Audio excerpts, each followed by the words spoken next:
Hey guys, Rob in the off-grid tiny house.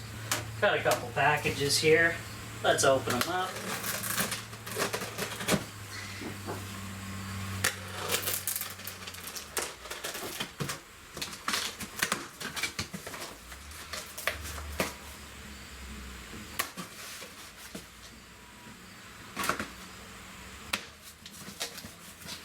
I'm guessing you guys know what these are, because I haven't been buying too much stuff whatsoever. Okay, so here's the company I bought it off of out of Mississauga, Canada. Paperwork there, shredded now. Let's show you what we got here, guys.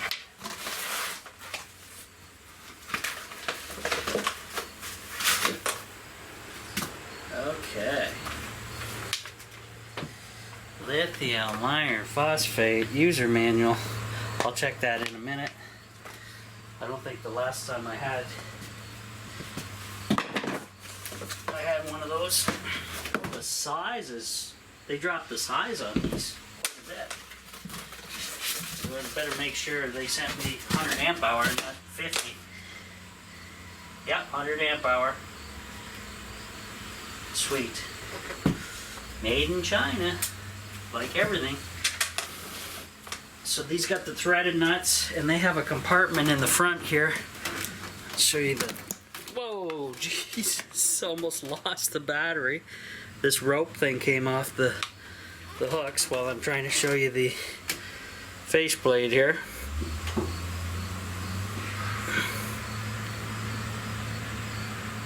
They dropped the size of these. So my measurements for my sand is going to be quite a bit different. But same manufacturer of the older ones. Interesting.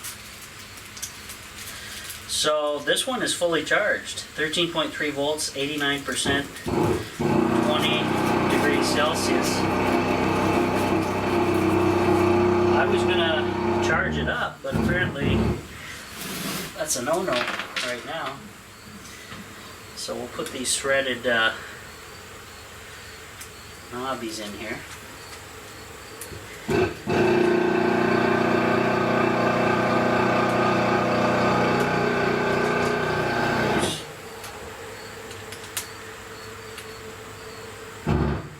Threaded bowls. I'll put the washers on for now. Not that I'll need them, I don't think. Actually, I won't put the washers on. Oops, wrong color.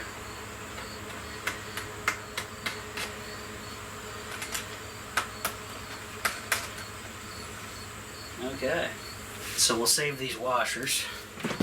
Throw this in the washer drawer. And we'll pull the other one out.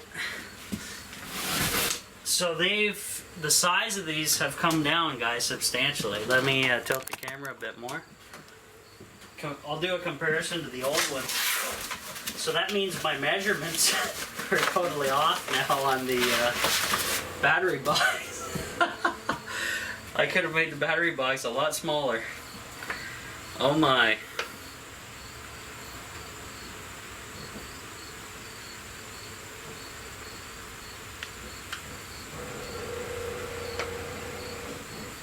Fully charged and discharged for 3 to 5 times the battery can reach its maximum capacity.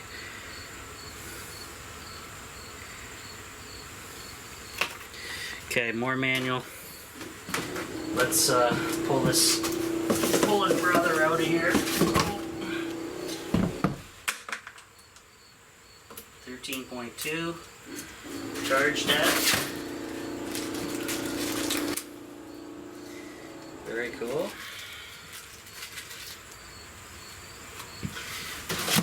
Looks like I got cardboard to burn. So yeah, they changed the size of these quite substantially, guys. So they must have gone from different cells or something, 18650s. I'm not entirely sure. I don't want to pop this top because I don't know if that'll void the warranty. Most times if you get in there funking, it will, but my old ones never had this compartment for service. So interesting. I'll have to read the manuals for sure. But now I will be up to 400 amp hours, and the batteries will have more room to roam in there. I think they're shorter as well. That's going to be weird when I do the sand setup. Not really. That's quite a big difference. Let me grab a tape measure, if I can find one in here, in this mess, and see what the hell we're looking at.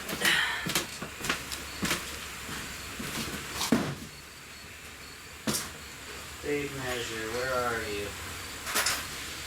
I don't know. Okay, well, give me a second, I'll search around. Alright guys, so this is my original setup. So right now it's 200 amp hours. So let's check the size of this thing, comparison. Okay, about the same height, which is a blessing.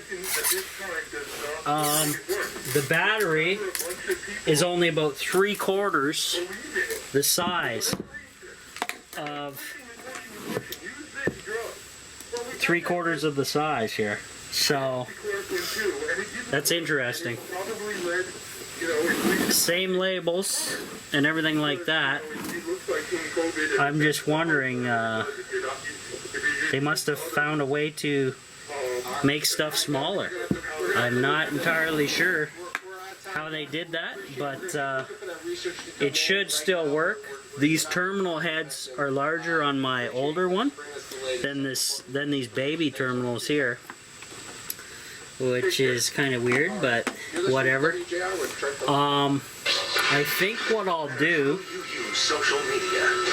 is I think I'll be fine. It's just going to the distance between these two guys, I assume, will be similar when joining the batteries in parallel. It's just smaller connections. They have this new service hatch on the front, and these ones have more of like a round oval or oblong, and this is a giant square deal here. Interesting. So, surprise. I couldn't find my tape measure to change it, get the measurements for you guys, but they've gotten the size down yet again. Not sure how they did it, but they're good at that, finding out ways to make stuff a little shorter. So that's cool. Means more safety sand inside the battery box. I was just going off the measurements of my original batteries because I assumed they wouldn't change. My mistake. And then they changed these ropes. The rope handles, you got to be careful because they just sling out. They can fall out of the battery, so you got to be careful. I did that on camera almost, where I almost lost the battery. I was holding it by these and it unhooked, and I had only one end of the battery, so I quickly grabbed it. So be careful of that. But it's the same company, same manufacturer, still 100 amp hours, so I think we'll be fine. If Stu wants me to put it in a certain organize in parallel a certain way, like have the newer ones in the center and the older ones on the outsides, I could do something like that as well. We'll see what he says.